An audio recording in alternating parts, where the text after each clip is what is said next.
All right, let's dive straight in. There's been a really monumental shift that just reshaped the whole global tech landscape. Monumental is, yeah, probably the right word. For anyone tracking the markets, this is, well, it's huge. It really is. It kind of underscores the speed of change we're seeing, doesn't it? Absolutely. That perception that the top spots were sort of locked in clearly shattered. Exactly. Because as of July 9th, 2025, just now, Nvidia hasn't just, joined the big leagues. No, It's actually leapfrogged both Microsoft and Apple both of them. Yeah. to become the most valuable publicly traded company on the entire planet. And the first company ever to hit a $4 trillion market cap. 4 trillion. It's a genuinely historic moment. It really is. I mean, you put that in context. I mean, Microsoft's sitting around, what, 3.75 trillion? Yeah, about 3.75, and Apple's at 3.19 trillion. Still massive numbers, obviously. Of course. But they've been overtaken. It signals a significant reordering in market priorities, you could say. And Nvidia's path to get here, it's been pretty extraordinary. We're talking a surge of over 20% just in 2025 so far. And that's on top of, what was it, over 1,000% since the beginning of 2023. Over 1,000%. It's way beyond a normal bull run. Mm-hmm. So, okay, our mission here in this deep dive is really to unpack why. Why did this happen? What does it tell us about tech right now? And what it might mean looking forward. Exactly, and crucially, what it might mean for you listening.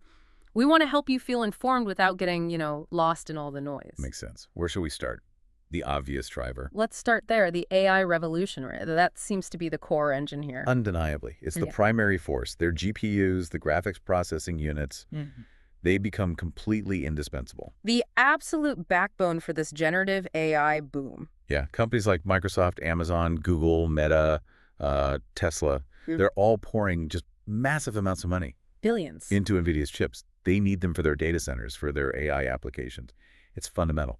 Okay, so maybe for folks who aren't super deep into chip architecture, why GPU? They were originally for gaming graphics, weren't they? They were, yeah. So why them for AI instead of the traditional CPUs, the central processing units? What's the key difference that made NVIDIA so critical? That's a great question. Yeah. And it's really key to understanding their advantage. Think of it like this. A CPU is like a brilliant generalist. Okay. It handles lots of different complex tasks, but mostly one after another, just very fast. Right.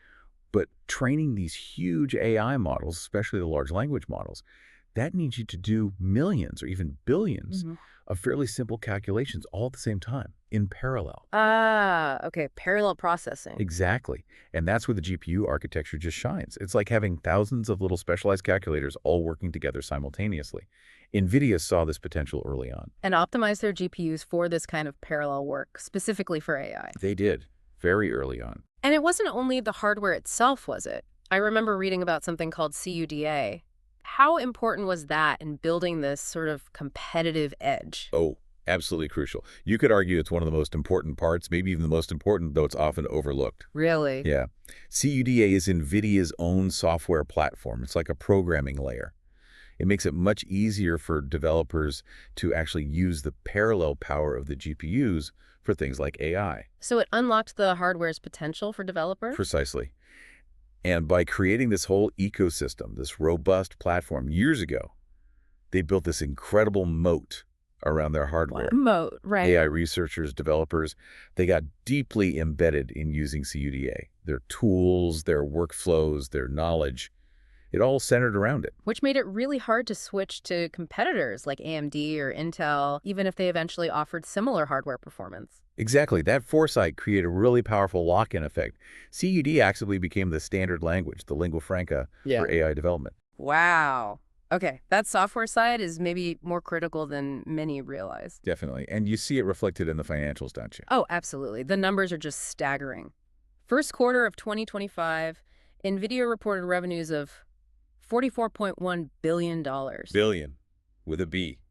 That's a 69% increase compared to the same quarter last year. 69%. It's phenomenal growth. Yeah. And they're expecting around $45 billion for the next quarter. So it's clear this isn't just, market hype or speculation. It's backed by massive real results, tangible demand. For sure. And that level of spending from the big tech giants, it tells you something important. What's that? It signals this deep, industry-wide commitment to AI.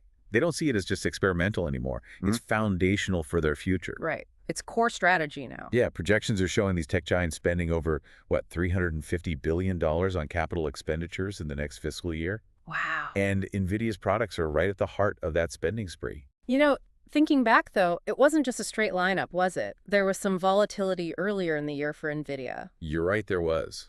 A bit of nervousness crept in. What was behind that? What were the challenges they faced, and how did they manage to sort of regain this incredible momentum?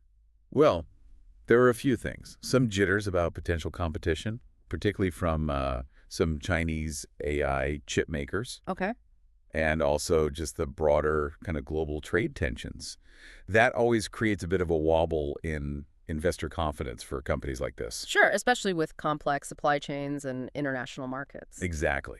But then you had this renewed wave of optimism about just the sheer scale and potential of AI. Combined with those incredibly strong earnings figures we just talked about. Right. That combination just seemed to reignite investor interest in a big way, pushing the stock to these, well, dizzying new highs. It showed the market really believes in their long-term position, despite those concerns. And their influence now, it goes way beyond just their own stock price. It represents, get this, 7.5% of the entire S&P 500 index. 7.5%, yeah. So for our listeners, maybe unpack that. Why is that particular statistic so significant? It's a really critical point, especially if you're invested in the market. Generally, the S&P 500, tracks 500 of the biggest U.S. companies. It's often used as a benchmark for the whole U.S. stock market. I mean, barometer, yeah. And Nvidia having a 7.5% share.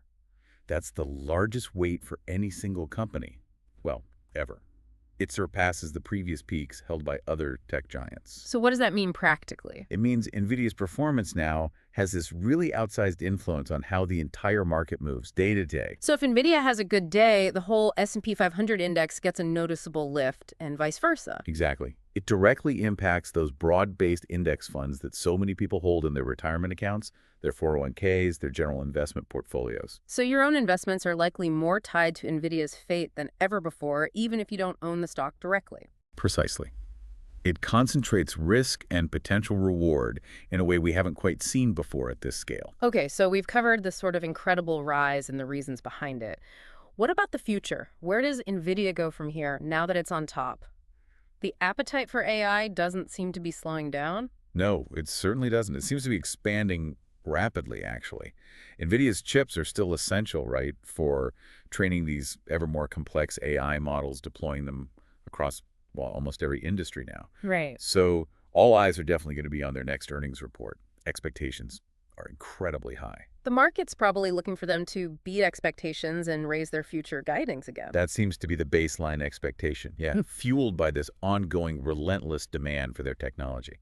But, we should also acknowledge the potential bumps in the road. Even with this dominance, there must be challenges ahead, right? What are the ongoing risks Nvidia faces? Oh, definitely. No company's without risk, especially at this scale. One of the biggest and probably most persistent risks comes from international trade policies. And specifically, chip export restrictions. Exactly. The most prominent concern there is around sales to China. That's been an ongoing point of tension. So if regulations tighten up further on what can be sold to China, that could directly impact NVIDIA's future growth. It could limit their market access in a significant way.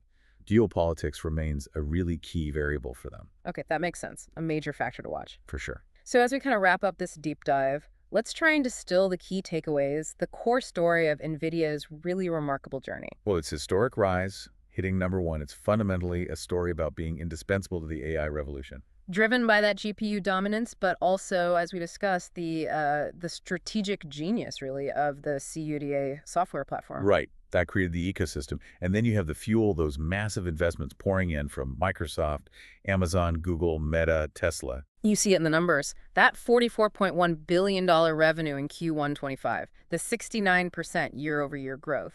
And the expectation of $45 billion next quarter, the financials are just incredibly strong. And let's not forget its sheer weight in the market now, that unprecedented 7.5% share of the S&P 500.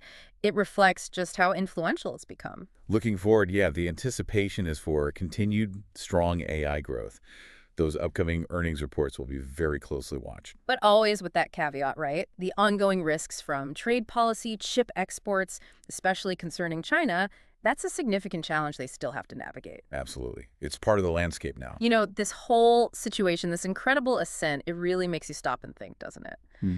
Given NVIDIA's strategic position, its foundational role in the tech that powers AI, how might this sort of growing concentration of power in just one company, how might that influence the direction AI takes? Yeah, the direction and maybe even the accessibility of AI, right? This next chapter, the digital revolution, as people are calling it. Exactly. Accessibility for everyone. And what does that concentration mean for innovation?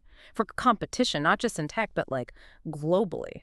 That's a big question, a really profound one, actually. Oh. How does this much influence in one place shape the future for all of us? Definitely something to mull over, something to keep thinking about until our next deep dive.